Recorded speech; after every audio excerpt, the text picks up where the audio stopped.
الحمد للہ رب العالمین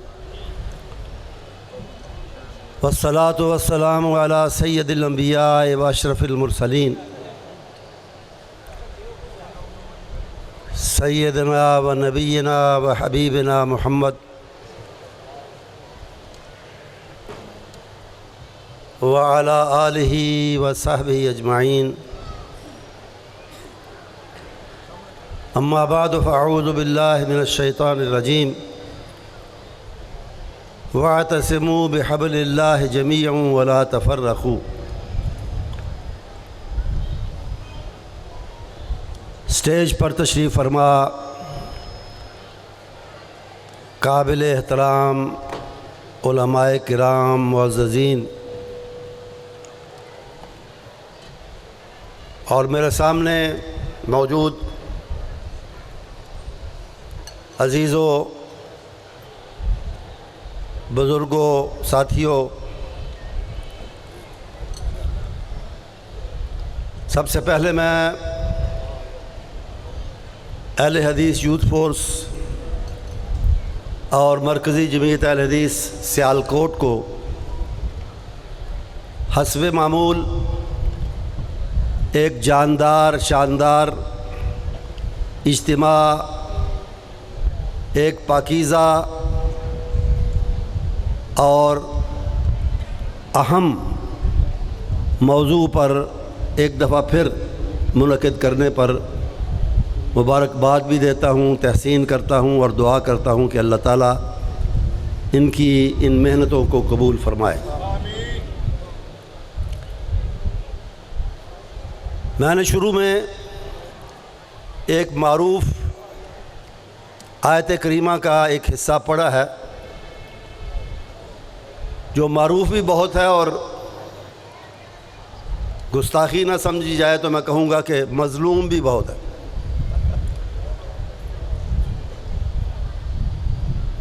مظلوم اس اعتبار سے کہ باقی آیات محکمات اور بینات پر جتنا بھی ہمارا عمل ہے اسے پڑھتے بہت ہیں لیکن نظر انداز بھی بہت کرتے ہیں عمل کے اعتبار سے، عملی لحاظ سے۔ آیت تو یہ کہتی ہے کہ اللہ کی رسی کو مضبوطی سے پکڑو اور تفرقے سے، اختلاف سے، انتشار سے بچو۔ ہم آیت پڑھتے جاتے ہیں اور تفرقے اور انتشار سے بچتے بھی نہیں۔ مسلمانوں کے اندر صرف فرقہ بندی ہی نہیں، فرقہ پرستی پیدا ہو گئی۔ اپنے فرقے کی گویا کہ عبادت اور پرستش کرنا اور اس کے غلط اور صحیح نظریات پر ضد کے ساتھ جم جانا، اس کی تو ہمیں تلقین نہیں کی گئی تھی۔ ہمیں تو انتشار سے بچ کے اتفاق اور اتحاد پیدا کرنے کی نصیحت کی گئی تھی۔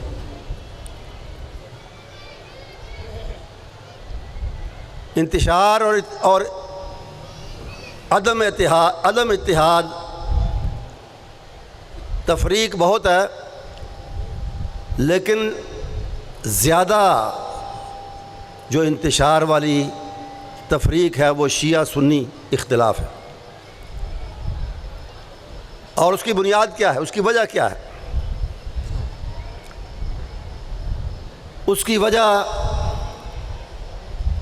صحابہ کرام رضوان اللہ علیہم اجمعین،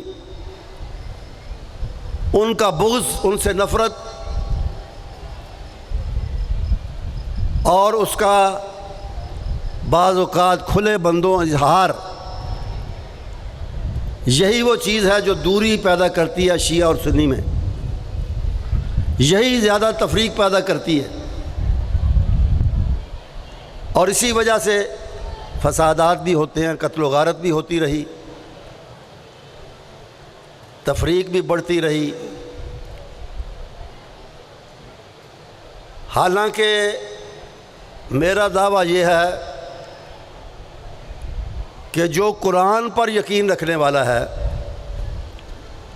جو قرآن پر ایمان رکھنے والا ہے اور جو رسول اکرم صلی اللہ علیہ وسلم کو ماننے والا ہے، اور اسی طرح جو حضرت علی رضی اللہ تعالی عنہ کو ماننے والا ہے، اس کے دل میں صحابہ کے خلاف نفرت اور بغض پیدا ہو ہی نہیں سکتی۔ اسی دعوے کے 2-3 دلائل میں دینا چاہتا ہوں۔ دیکھیں،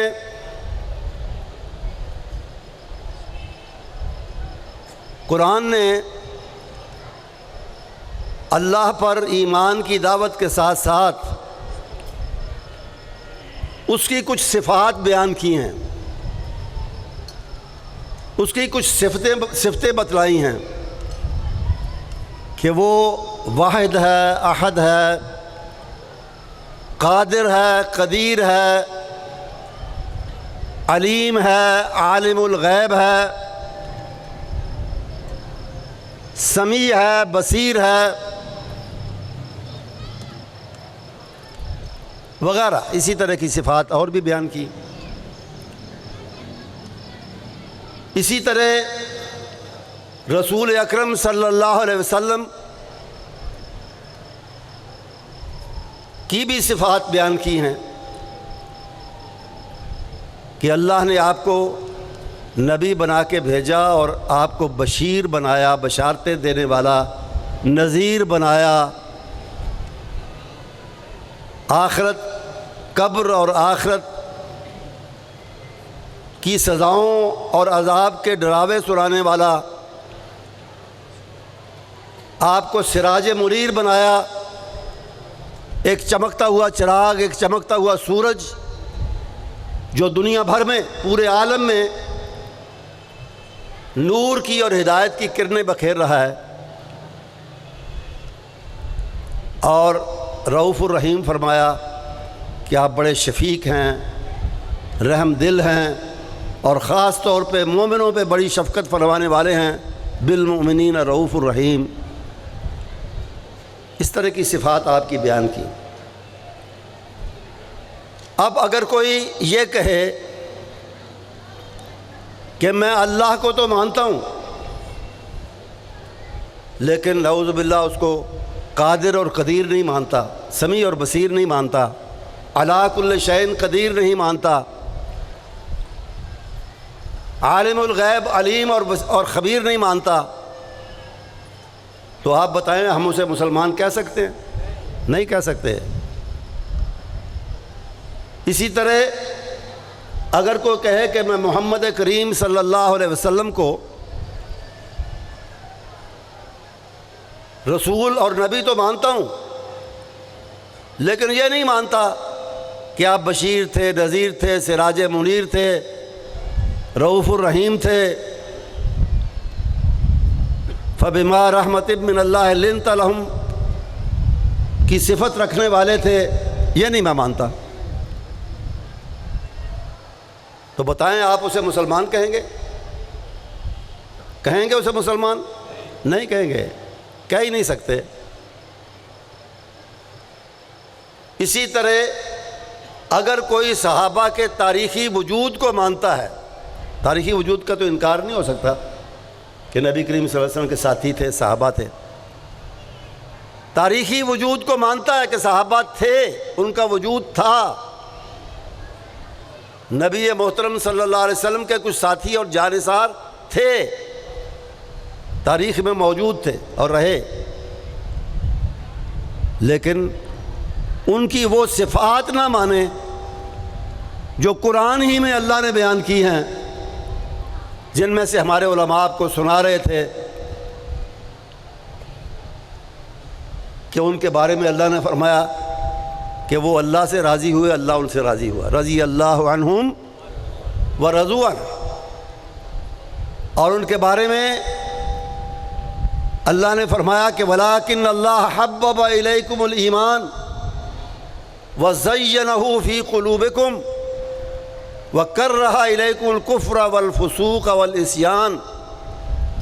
بہت بڑی سندیں ہیں، بہت بڑے سرٹیفکیٹ ہیں، بہت عمدہ صفات بیان کی ہیں اللہ فرماتا ہے میں نے ان کے دلوں میں ایمان کو پکا کر دیا ہے، راسخ کر دیا ہے، جما دیا ہے، اور کفر سے، نفاق سے ان کے دلوں میں نفرت پیدا کر دی ہے،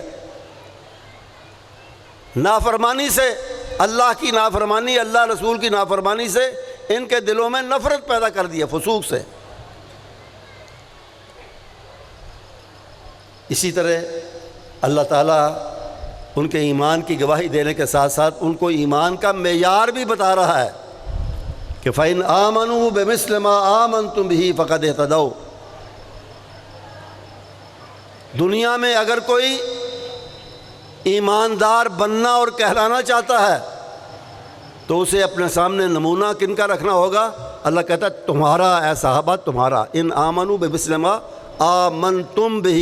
اپنے اس وقت سے موجود جو لوگ تھے ان کو خطاب کر کے کہتا ہے، اور اس وقت کون موجود تھے؟ صحابہ تھے۔ اسی طرح دوسری صفات ان کی بیان ہوئیں، اور کبھی ان کو اولئک ہم الراشدون کہا گیا، کئی اولئک ہم المفلحون کہا گیا، اولئک ہم المؤمنون حقا کہا گیا کہ سچے پکے مومن ہیں، فلاح والے، کامیابی والے یہی ہیں، یہ رشد و ہدایت والے ہیں۔ یہ تمام صفات اور اس طرح کی دوسری بیان ہوئی قرآن پاک میں۔ وہی بات میں دہراتا ہوں کہ کوئی یہ کہے کہ میں صحابہ کے تاریخی وجود کو تو مانتا ہوں، یہ نہیں مانتا کہ وہ ایمان والے تھے، ان کا ایمان پختہ تھا اور نبی کریم صلی اللہ علیہ وسلم کے بعد بھی رہا، یہ نہیں مانتا کہ وہ راشد تھے، رشد و ہدایت والے تھے، یہ نہیں مانتا کہ وہ فلاح اور کامیابی والے تھے، یہ نہیں مانتا کہ ان کے دلوں میں کفر اور نفاق کے خلاف قدرتی نفرت پیدا ہو گئی تھی اور ایمان ان کے دلوں میں جڑ پکڑ گیا تھا، یہ نہیں مانتا، ویسے ان کا وجود مانتا ہوں، تو وہ مسلمان ہوگا، اسے مسلمان کہیں گے۔ جس طرح اللہ کو ماننے والا اگر اللہ کی صفات کا منکر ہے جو قرآن میں بیان ہوئی تو وہ مومن مسلمان نہیں، جس طرح نبی کو نبی اور رسول ماننے والا اگر آپ کی وہ صفات جو قرآن میں بیان ہوئیں ان کا منکر ہے، مومن نہیں۔ اسی طرح صحابہ کے تاریخی وجود کو مان کر ان صفات کا انکار کرنے والا جن کا تھوڑا سا تذکرہ بھی میں نے کیا، وہ کیسے مومن ہو سکتا ہے؟ وہ بھی مومن نہیں۔ اس لیے میں اپنی بات کو دہراتا ہوں کہ قرآن پر ایمان اور صحابہ کا بغض، صحابہ سے نفرت، یہ ایک دل میں جمع نہیں ہو سکتے۔ اسی لیے وہ 2-3 سال پہلے لاہور میں نے بیگم کوٹ کے جلسے میں ایک نعرہ دیا تھا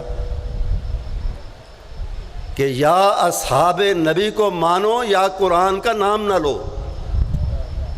یا اصحاب نبی کو مانو یا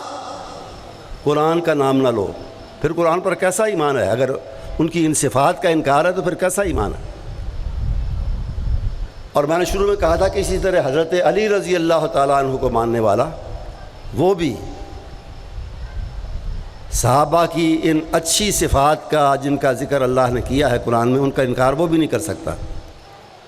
حضرت علی رضی اللہ تعالیٰ عنہ نے مہاجرین کے بارے میں فرمایا، نہج البلاغہ ان کی تقریروں وغیرہ کا مجموعہ ہے، اور اس کا صفحہ مجھے یاد ہے 383 اس میں وہ کہتے ہیں فی المہاجرین خیر کثیر کما تعرفہ جزاہم اللہ احسن الجزاء۔ مہاجروں میں، مہاجر صحابہ میں اللہ نے بڑی خیر رکھی تھی، اللہ ان کو جزائے خیر سے نوازے۔ اور پھر کہا اسی صفحے پر کہ ذہب المہاجرون الاولون بفضلہم،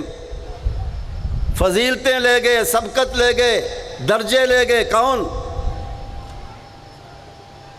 مہاجر، لیکن صرف مہاجرین کے بارے میں نہیں، صحابہ کے بارے میں جو عقیدہ تھا حضرت علی رضی اللہ تعالیٰ عنہ کا اور ائمہ کا، ان کے جو ائمہ کو کہتے ہیں انہیں ہم بھی انہیں اپنے بڑے مانتے ہیں۔ ایک بہت بڑی کتاب علماء جانتے ہیں، شیعہ کی حیات القلوب ہے باقر مجلسی کی، اس کے صفحہ 621 پر مہاجرین کی بات ہوئی، انصار کی بھی سن لیں اس کے حوالے سے، تھوڑا سا اس کا پس منظر بھی سن لیں۔ جنگ حنین کے بعد، فتح مکہ کے بعد جو جنگ ہوئی، اس میں کچھ مشکلات کے بعد اللہ تعالیٰ نے مسلمانوں کو فتح عطا فرمائی، اور اس کا مال غنیمت جب تقسیم ہوا تو تقسیم میں رسول اکرم صلی اللہ علیہ وسلم نے مصلحت کو سامنے رکھتے ہوئے جو 9 مسلم قریشی تھے مکے کے، جو فتح مکہ کے بعد مسلمان ہوئے تھے، ان کو تقسیم میں آپ نے ترجیح دی، ان کو قریب کرنے کے لیے، اسلام کے قریب لانے کے لیے ان کو ترجیح دی آپ نے۔ انصار میں جو سینئر لوگ تھے انہوں نے اس کو بالکل محسوس نہیں کیا، لیکن بعض معدود چند نوجوانوں نے، نوعمر انصاریوں نے اس کو محسوس کیا، اس کا تھوڑا سا اظہار بھی کیا کہ جب یہ قریشی دشمنی پر اترے ہوئے تھے مکے والے، تو ہم نے آپ کا ساتھ دیا، ہم نے قربانیاں پیش کیں، آج فتح ہوئی ہے تو ان کو مل رہا ہے مال۔ آپس میں بات کی، رسول اکرم صلی اللہ علیہ وسلم تک بات پہنچی۔ آپ کو اللہ تعالیٰ نے جو صفات عطا کی تھی، بہترین قائد بھی تھے، اور عوام کی، اپنے ساتھیوں کی نبض پر آپ کا ہاتھ بھی ہوتا تھا، اور جہاں کوئی رخنا پیدا ہونے کا اندیشہ ہوتا تھا جماعت میں اس کا ازالہ فوراً کرتے تھے، بڑی حکمت سے کرتے تھے۔ تو آپ نے انصاریوں کو اکٹھا کیا اور ایک شاندار خطاب فرمایا ان سے۔ آپ نے اپنے بارے میں صحیح فرمایا ہے کہ انا افصح العرب، عربوں کو اپنی فصاحت، بلاغت پر، اپنی گفتگو پر، اپنی بات پر بڑا سان گمان تھا، بڑا ناز تھا۔ تو آپ نے فرمایا اللہ تعالیٰ نے عربوں میں سے بھی مجھے، اسی لیے وہ کہتے ہیں نا دوسروں کو یہ اجمی ہیں، یعنی گونگے ہیں، یہ بات ہی نہیں کر سکتے، تو آپ نے فرمایا کہ انا افصح العرب، عربوں میں اللہ تعالیٰ نے فصیح ترین اگر کسی کو بنایا ہے، بہترین گفتگو کرنے والا، وہ مجھے بنایا ہے۔ تو اس موقع پہ آپ نے جو گفتگو فرمائی، جو تقریر فرمائی، وہ شاندار ہے، وہ جسے کہتے ہیں نا ماسٹر پیس۔ میں دینی کتابوں کی طرف تو بعد میں آیا، میں انگریزی ادب کا طالب علم تھا،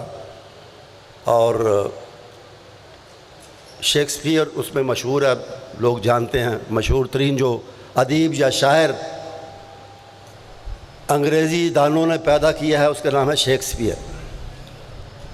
تو اس کی ایک تقریر آتی ہے، جولیس سیزر، اس کا ایک ڈرامہ ہے،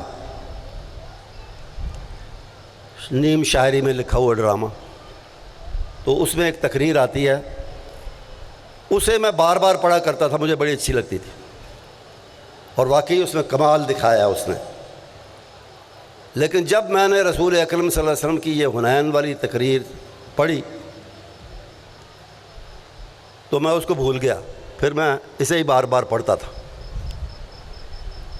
تو آپ نے ارشاد فرمایا کہ انصاریو، میرے ذریعے اللہ نے تم پر کتنے احسان کیے ہیں ذرا یاد تو کرو۔ تم گمراہ تھے، اللہ تعالیٰ نے ہدایت دی، تم آپس میں لڑتے تھے، اللہ نے تمہیں شیر و شکر کر دیا میرے آنے کے بعد، میری وجہ سے۔ تم مفلس، کلاش، غریب تھے، اللہ تعالیٰ نے تمہیں مال بھی دیا، تونگر بھی بنایا۔ اس طرح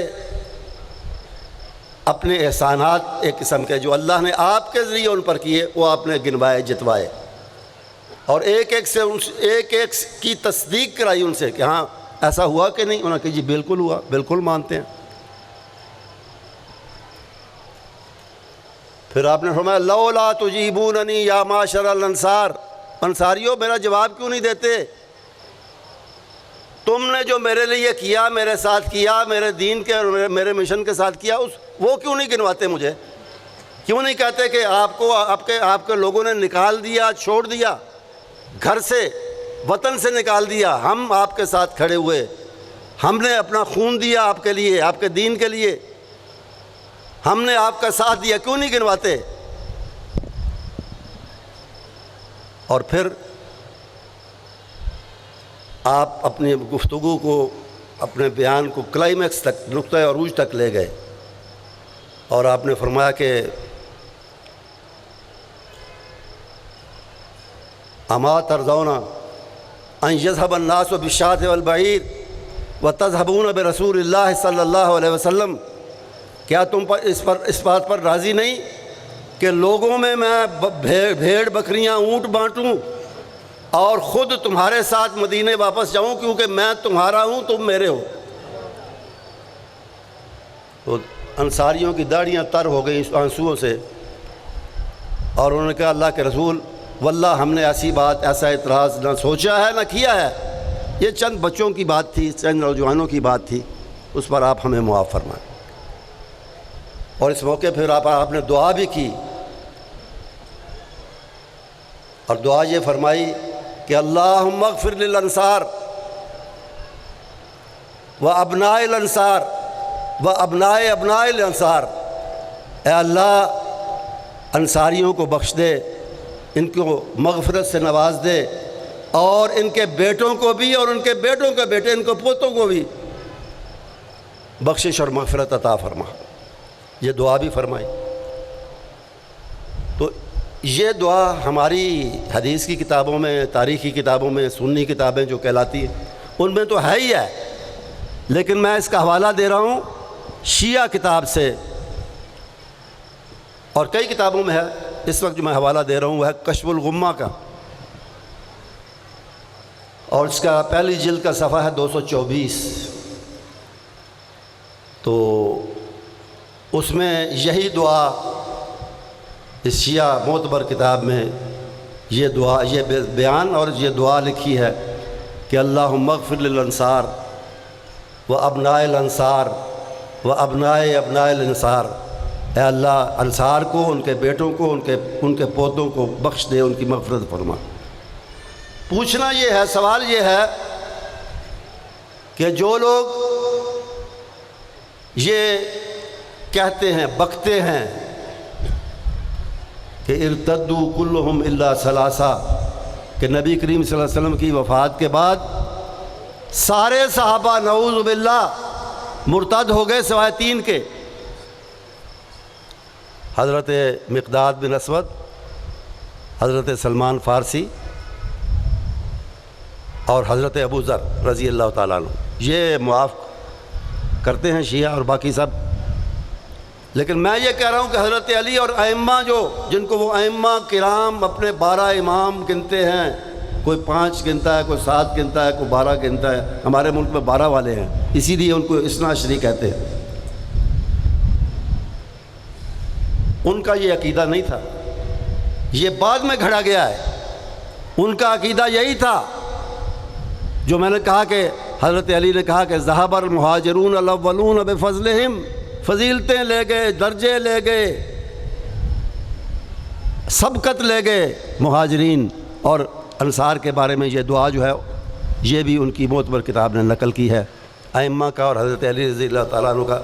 یہی عقیدہ تھا، انصار کے بارے میں بھی، مہاجرین کے بارے میں۔ اور اسی طرح ان کے امام، ہم ویسے انہیں بڑا سمجھتے ہیں، نیک انسان سمجھتے ہیں، حسن عسکری ان کے 11ویں امام ہیں، ان کی طرف منسوب تفسیر ہے، تفسیر حسن عسکری،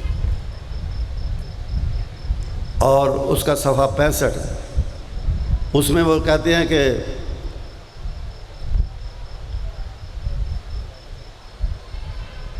مہاجرین انصار دونوں کے بارے میں، صحابہ کے بارے میں، کہ صحابہ وہ تھے جو سابقو الی الدین الی الاسلام و صحابت و صحبت رسول اللہ صلی اللہ علیہ وسلم، انہوں نے سبقت کی اسلام قبول کرنے میں اور نبی کریم صلی اللہ علیہ وسلم کا ساتھ دینے میں، وقاتلوا الآباء والابناء فی تثبیت نبوتہ، اور اپنے ہی بیٹوں سے، اپنے ہی باپوں سے انہوں نے جنگیں لڑیں، لڑائی لڑی، ان کو مارا، نبی کریم صلی اللہ علیہ وسلم کی نبوت کی تثبیت میں، اس کے اثبات میں، یعنی نبی کریم صلی اللہ علیہ وسلم کا ساتھ دیتے ہوئے اپنے باپوں اور اپنے بیٹوں سے بھی انہوں نے جنگیں لڑی۔ یہ ان کی شان بیان کی ہے امام حضرت حسن عسکری رحمہ اللہ۔ اور اسی طرح دوسرے حوالے بھی ہیں، اس وقت ان کی تفصیل میں نہیں جاتے۔ بتانا یہ تھا کہ بعد کے لوگوں نے پتہ نہیں کس غلط فہمی یا کس مصلحت یا کس گمراہی میں پڑھ کے اس طرح کے عقیدے بنائے، اس طرح کی چیزوں کو لکھا اور فروغ دیا۔ جیسے میں نے کہا ہے کہ انہوں نے کہا کہ ارتدوا کلہم الا ثلاثہ، تین کے سوا سارے صحابہ نعوذ باللہ گمراہ ہو گئے اور انہوں نے اسلام کو چھوڑ دیا۔ ایک بندے کے اسلام پر سوال اٹھانے میں